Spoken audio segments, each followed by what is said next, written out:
This is like the Inquisition.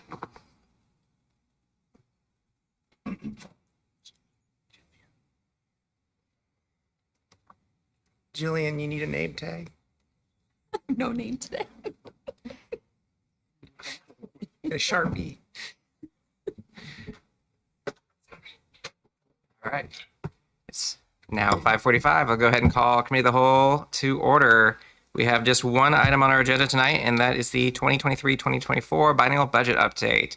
And it looks like we have the mayor here. Yes. Well, good evening, council president, and council members.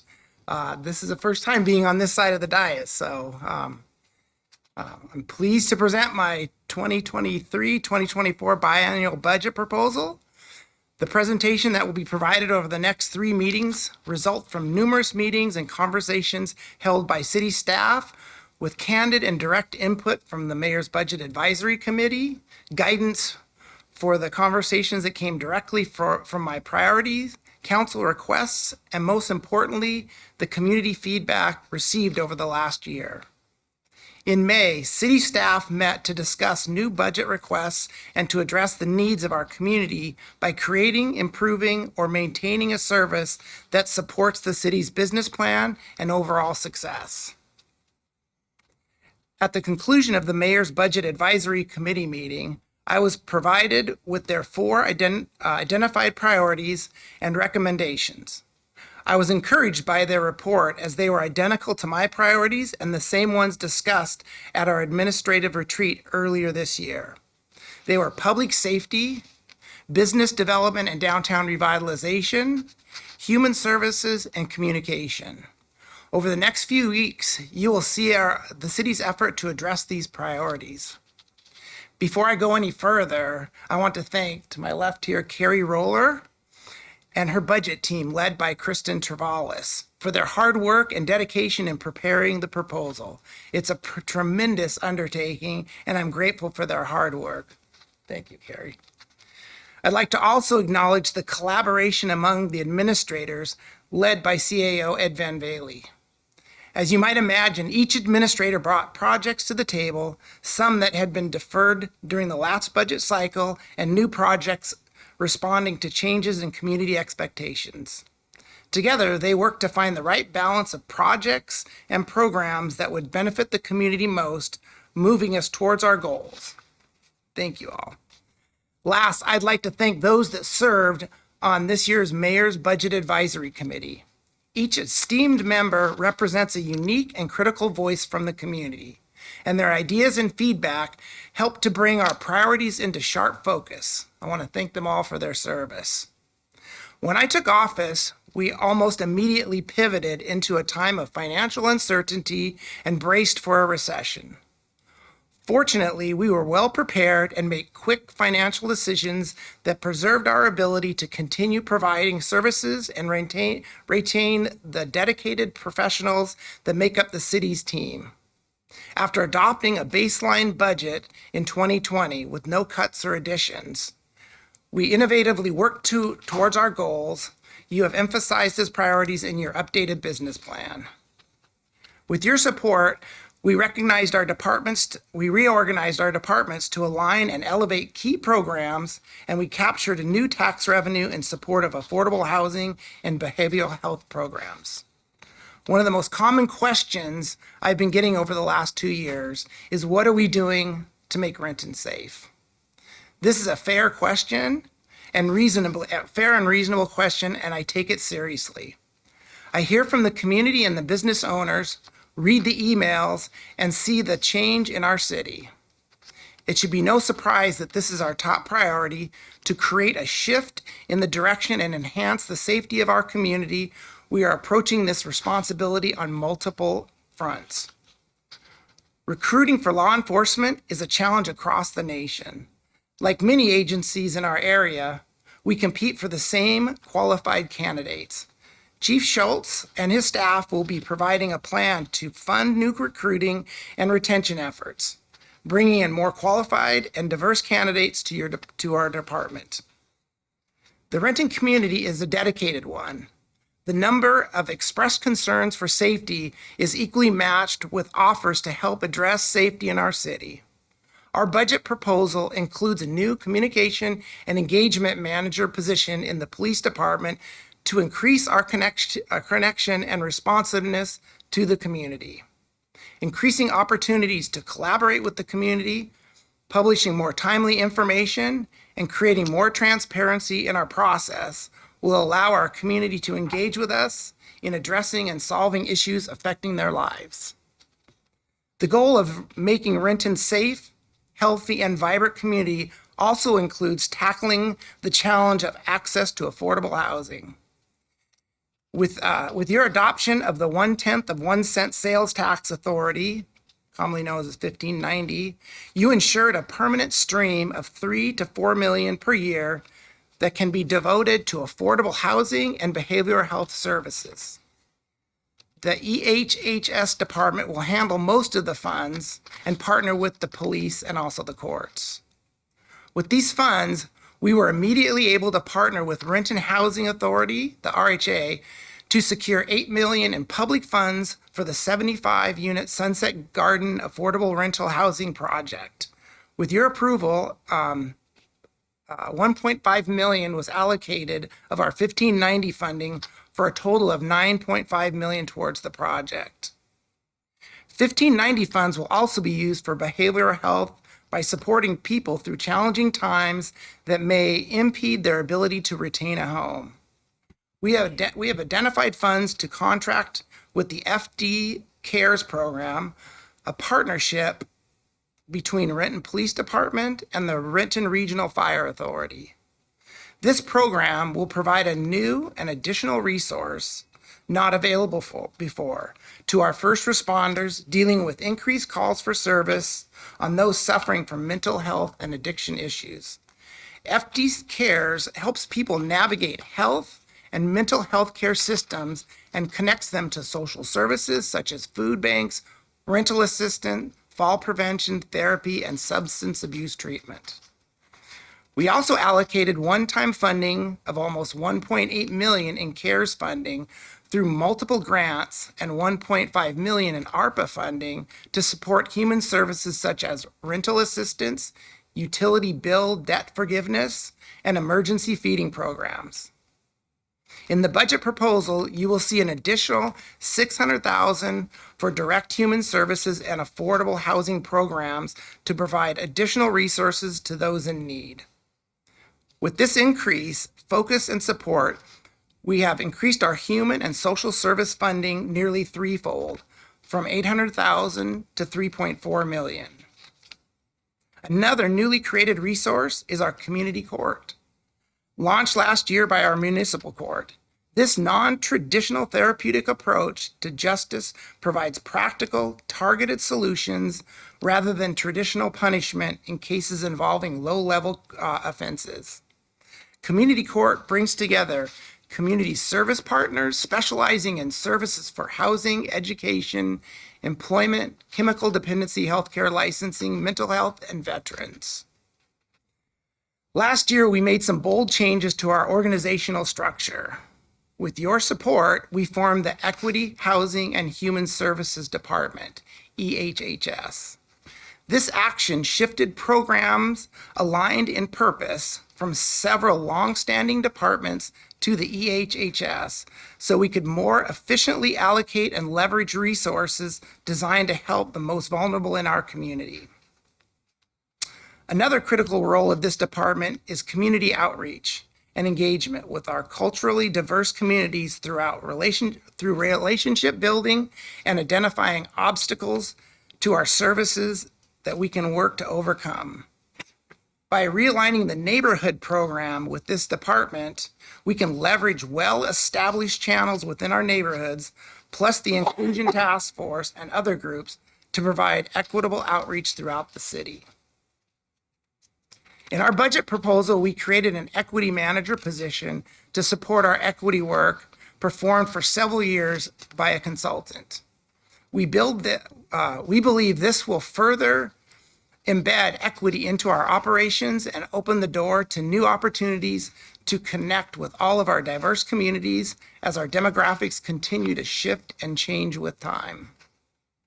We are proud to celebrate our homegrown and small businesses that continue to demonstrate their resilience and commitment to our community. We've continued our effort on your adopted Civic Core Vision and Action Plan, including the award of our Main Street designation for the downtown. We have added a downtown manager to our team whose focus will be on continued revitalization of the downtown core. We have allocated nearly $2.5 million in CARES and ARPA funding for our small businesses and provided marketing team support over the last 3 years. Included in this effort were allocations for our downtown core who were disproportionately impacted by the delays during the Wells-Williams conversion project. We've also worked to offer activities that attract people to Renton, and we've offered a $995,000 over the last 2 years in lodging tax grant for local events. Development activities have also been robust. With new construction contributing to our property tax revenue, our projected development for 2022 and beyond is over 8,000 additional residential units and another 1.2 million feet of commercial office space. An element that is key to positioning ourselves for success is our appearance as a city. One area we'll be emphasizing soon is the effort to improve our physical appearance. Within our budget proposal, you will see requests for an additional code compliance inspector and 3 additional park maintenance workers dedicated to assisting with encampment cleanup, landscape maintenance that will help with crime prevention, with the crime prevention efforts. These positions, along with the additional funding and support of our human services team, should immediately impact the city's visual appeal and connect our most vulnerable and previously unsupported population with much needed services. In fostering environmental sustainability, we won a Governor's Smart Community Award in the Smart Partnership for category for the Willcrest Townhome Project. This project is the first multifamily net zero energy permanently affordable homeownership development in all of King County and is our greenest residential development in the city. Our contributions to this project was close to $400,000. We have just concluded a series of work sessions to refresh our clean economy strategy. An interdepartmental team has prioritized these focus areas: building and energy transportation and land use, materials and consumption, natural systems and water resources, and community resilience and well-being. Our teams continue to lead the region in work to foster environmental sustainability. Regarding customer service, we've grown through a revolutionary period of change in customer service expectation. We must take care of our workforce to meet service demands and provide high-quality customer service. We are supporting employees through increased training, technology, and tools that invest in their development and ability to deliver excellent customer service. We are continuing the hybrid work model because it's critical for retaining and recruiting high-performing employees. We continue to adapt our work process as to be efficient and paperless as possible, while still addressing the needs of our community with professional in-person service. This proposal will include a one-time request for contracted services for paperless processing and additional records management tools to perform our public records requirements. With the growing expectation for local governments to be equitable, honest, and transparent, the city's ability to be responsive to these requests must be met. Last, in 2023, we will evaluate our performance metrics and the expectation of our community through data gathering programs. This will include connectivity to all of our customer service tools, such as Renton Responds and our website, as well as a revival of the customer service customer service survey that was paused just before March of 2020. Within the proposal, you will see one-time funding requests for professional service and contracted work to assist data report, writing, website enhancement, dashboard development, and other methods of increasing transparency and storytelling of our work. Our goal is to provide this information to the community before they even ask. I started this message with words of appreciation, and I'd like to end in the same fashion. Our city success is impossible without strong partnerships and relationships throughout the community. We work with countless individual and agencies that go above and beyond for us, just like we aim to do for them.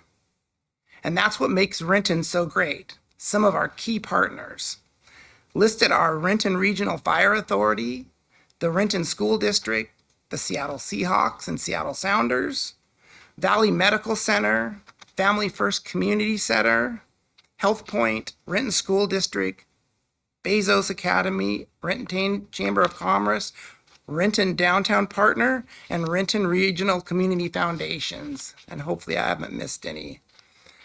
There are many more, and I thank you for all the work you do. Thank you for your time and consideration of this proposal over these next 3 weeks. Following me this evening, our financial administrator, Carrie Roller, will provide our financial position and budget details for your awareness, review, and consideration. Thank you.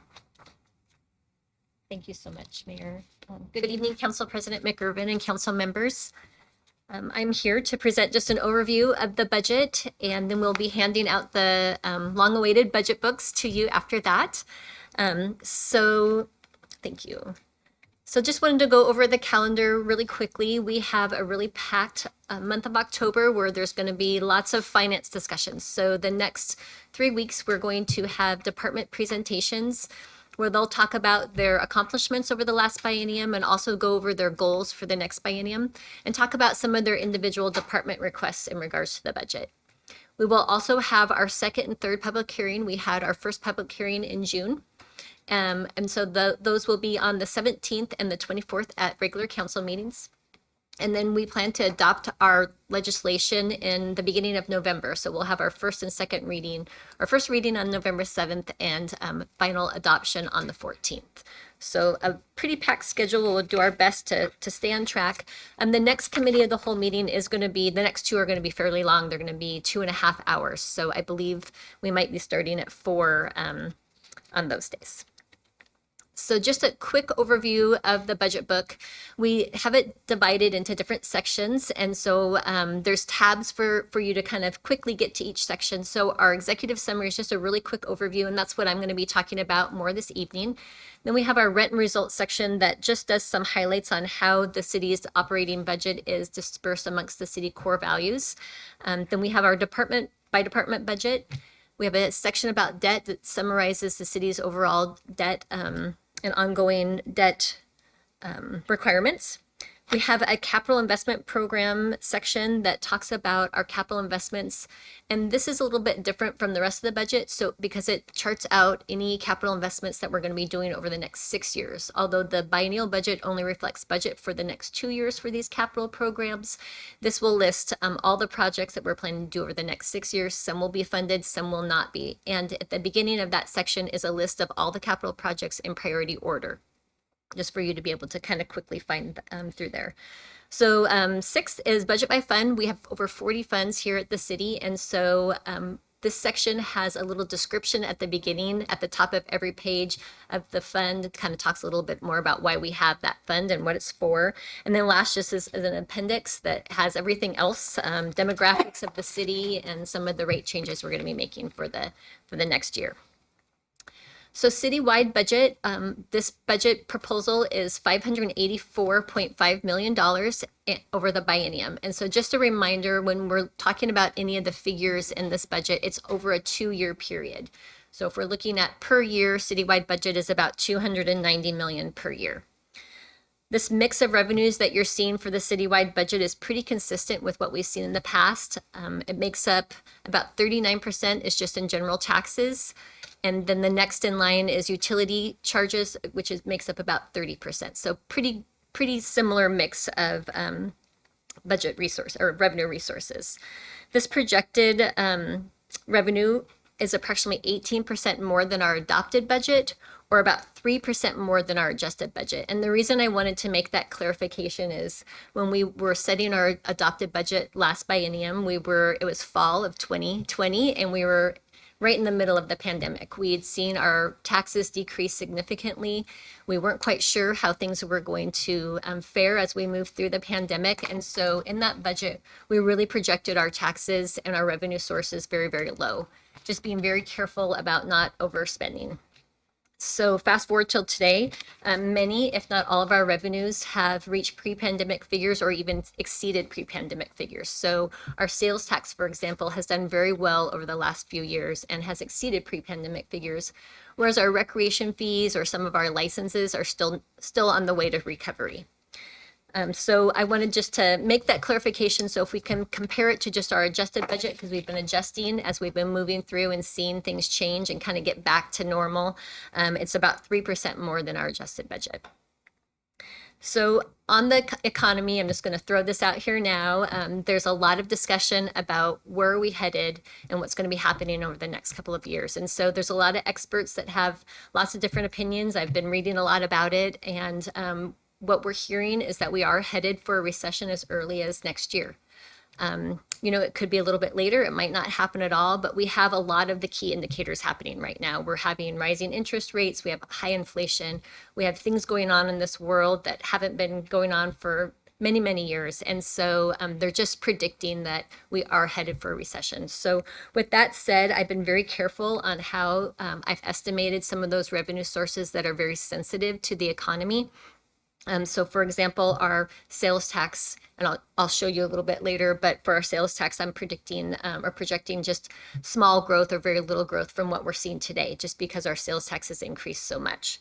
There is growth projected in some of the other revenue sources where we have raised rates. So for example, B&O taxes, where we've increased those rates, as well as proposed increases in property taxes, as well as utility rates. So our citywide expenditures are $581.2 million over the biennium, or about $290 million per year. Public Works makes up the lion's share of that at 44%. Public Works, that includes all of the utilities as well as capital for Public Works. So that's why it's so much larger than everything else. The budgeted expenditures are increased, or the proposed budget is increased from our adopted budget about 14%. And personnel costs really account for most of that. Wages and benefits increased 16% over the last adopted budget, and this is primarily because of what was not in the prior budget. So when we adopted the budget back in 2020, the 2021 wage increase was set at 0, and 2022 we had it at 2%. Just recently, we just finally settled our last union negotiation just recently. And so this budget proposal has the impact of all 3 years in that, because wages compound year over year. Along with wage increases, we're also proposing to add 15.875 positions, all in the general governmental. And we're also looking to increase some capital funding for capital projects. We've talked about it in prior meetings about postponing some of these capital project investments and reserves that we're putting towards replacement of some of our equipment. And so we're proposing to add a little bit more to our capital programs as well. So besides organizing our budget by department, we also try to look at it by city service area. And so we have 6 core service areas within the city's business plan. And this is because a lot of departments work in more than one of these core service areas. And so if we can kind of look at it that way, utilities and environment is at 35%. So it's just a different way to be looking about how we're spreading our operating dollars. Also, in the last 6 or so years, we've been looking at how our operating budget compares to our population. So we have a little over 107,000 residents. And so when we take our operating budget and compare that with the number of residents, we're a little less than 2,100 per resident per year, or $5.73 per day. We also have almost 68,000 individuals that come and work in our community and use the city and the amenities that we have here. So if we also include the members that work in our community, it's a little less than $1,300 per person, or $3.51 per day. So, little fun fact there. So the general fund, this is one that we watch very carefully just because it's funded so heavily with taxes. So the general fund is supported by 80% of it is supported by taxes. So our proposed budget has general fund at $254.9 million, or about $127 million per year. So this is an increase of about 25%, largely because we have a 27% increase in sales taxes over the adopted budget. And that's all consumer-based driven. So if we look at just strictly our increases to our adjusted budget, it's about 5.5% more than our adjusted budget. And same as what I said with the citywide budget, we want to make sure that we're looking at that adjusted budget, because we had our last adopted budget was just so low, just we weren't sure what was happening with the pandemic at that time. So the increases include increases from legislation that was passed earlier this year for B&O taxes, to help offset some of that long-term budget gap that we've historically seen in the long-range plan when we look at it, where our revenues are growing slower than our expenditures. We're seeing that certainly so this year with inflation being so high. We're also including a proposal of a small property tax increase in addition to the 1% allowed to help fund some capital improvements. And then the other revenues, such as utility taxes, user fees like parks and permits, and court fines, we're projecting just at a fairly flat growth, or just no growth, just because of the recession looming. We want to be very conservative on how we're looking at those going forward. This, for the general fund expenditures, we are projecting at $260.4 million, which makes, for over the biennium, which makes up about $130 million per year. So this is up about 13% of the adopted budget, largely because of the 16 positions that we added, as well as the 8 wage increases that were caught up through our union negotiations. As Mayor mentioned, all of us administrators sat down together and we really considered the mayor's priorities, council's priorities, and our community priorities. And just like any family budget, we came to the table with lots of needs and requests and just not enough dollars to be spread. And so there was some tough decisions that we had to work together and determine which ones we were going to fund and which ones needed to wait.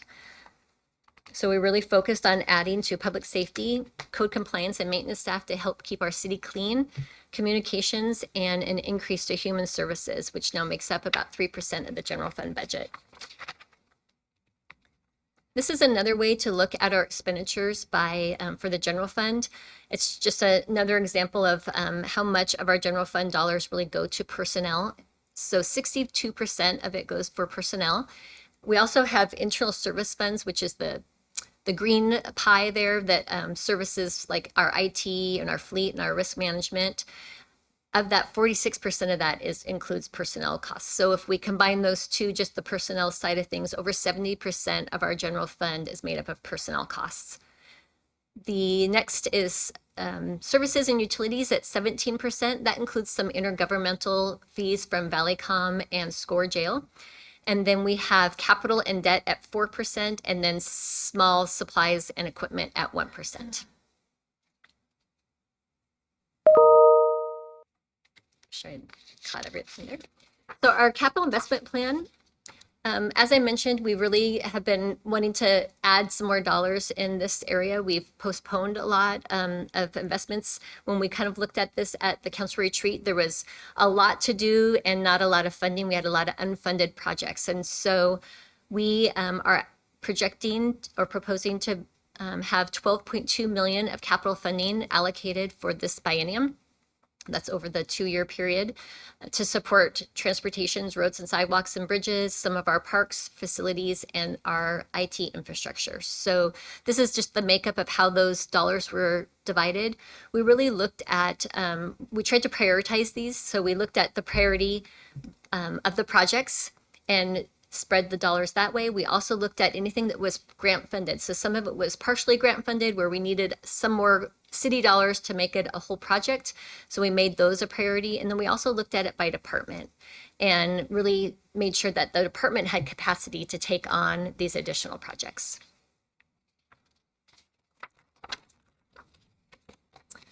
And this is the funding that we have so far, the makeup of the funding we have for capital. So a lot of our capital comes from REIT, so that's real estate excise tax. And so that's based on when someone sells some property here, we get a portion of tax on that sale. This has been a really high tax in the last few years, just with the boom that we're seeing with the housing market. And so we've been able to help take any extra that we've had in addition to what we expected through the budget to help fund some budget gaps that we had with the Family First Center, as well as transportation projects and parks projects that have come into bid higher than maybe we originally estimated. So as we I've estimated the REIT still kind of more towards the 2019 dollars, just because I'm not quite sure how things are going to go for the next couple of years. And then as those dollars, if they do come in higher than what we're projecting, we'll make sure that we allocate it to those capital projects based on the priority that we've used before. So here's the fan favorite, the dollar, just to kick off our discussion about taxes. The reminder that for every dollar that's paid in by our residents for property taxes, less than 10 cents goes to the city, with a lion's share going to schools and the state and the county. And so this budget proposal includes a property tax levy for 2023 of $25.1 million. Let's see here. Which includes the 1% adjustment for inflation, as well as a slight increase using our bank capacity. So the city hasn't always levied its full allowed amount in the past several years. So we've been able to bank some of that to use in future when we've needed. And so at council retreat as well in June, we talked about allocating about 10 cents per $1,000 of assessed value towards funding some capital. So this proposal does include that request. That additional increase of that 10 cents per $1,000 of assessed value is approximately $50 to $60 on an average home.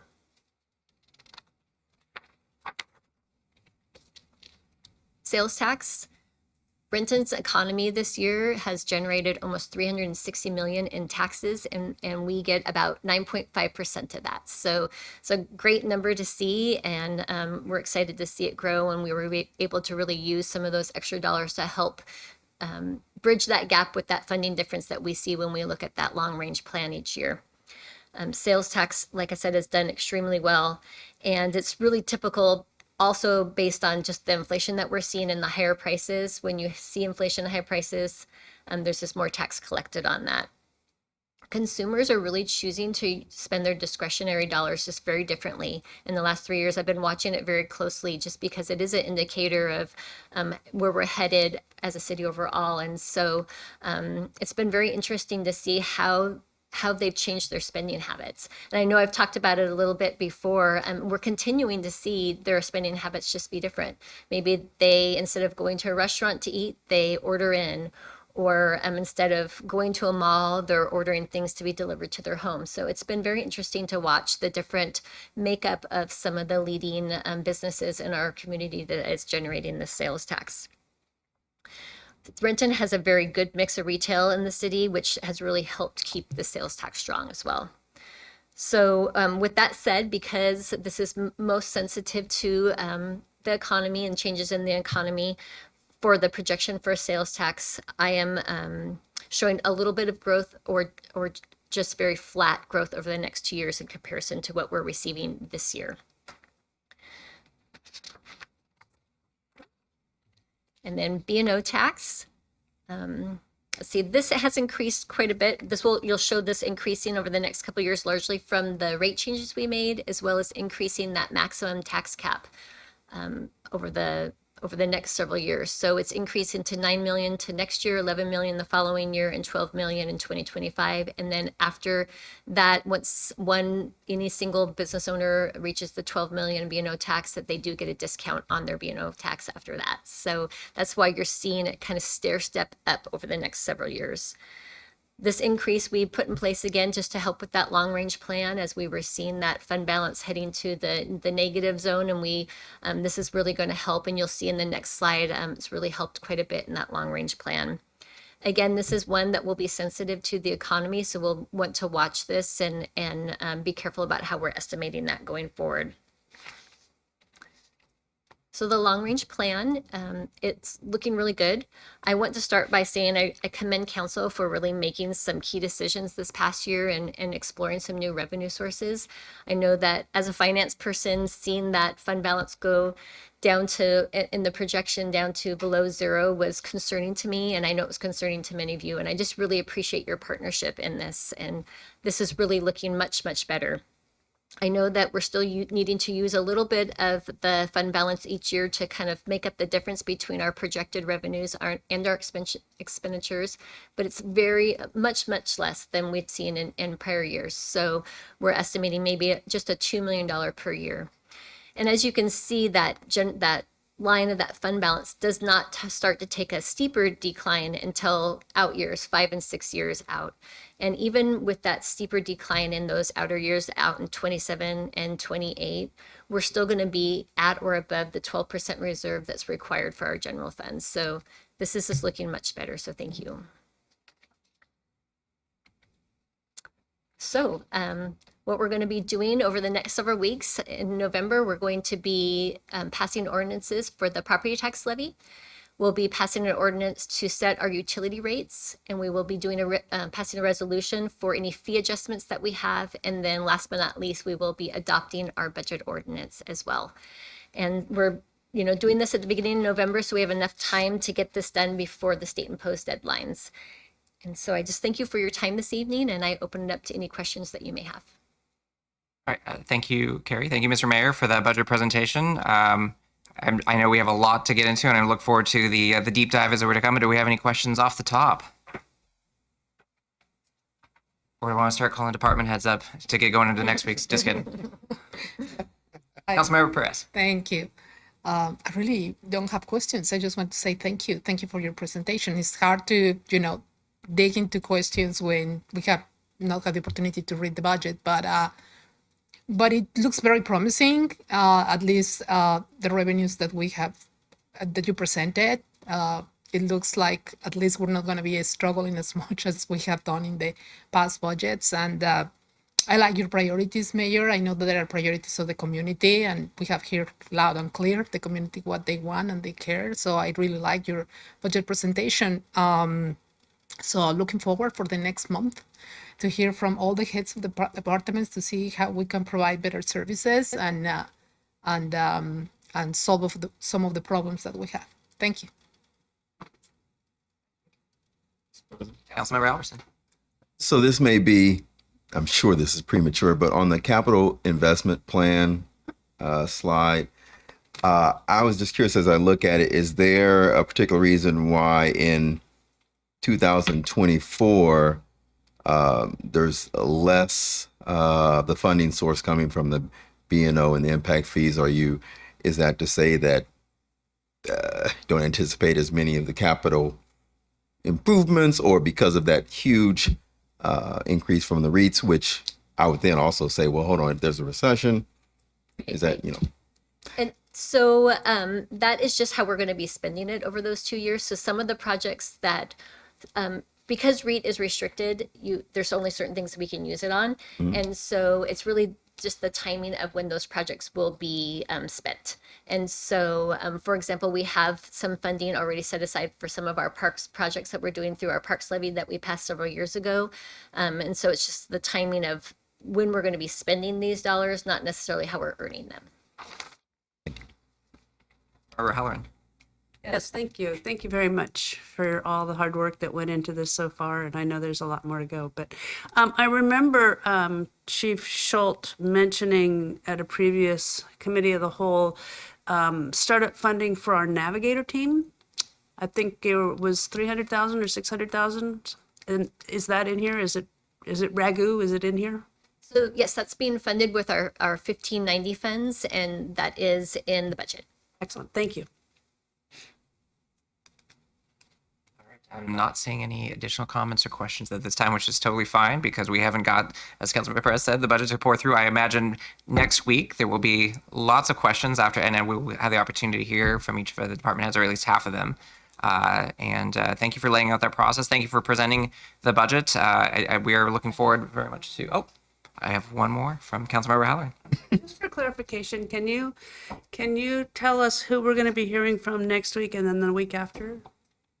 Next week is Equity, Housing and Human Services, Police, Parks and Recreation, Executive, and Courts.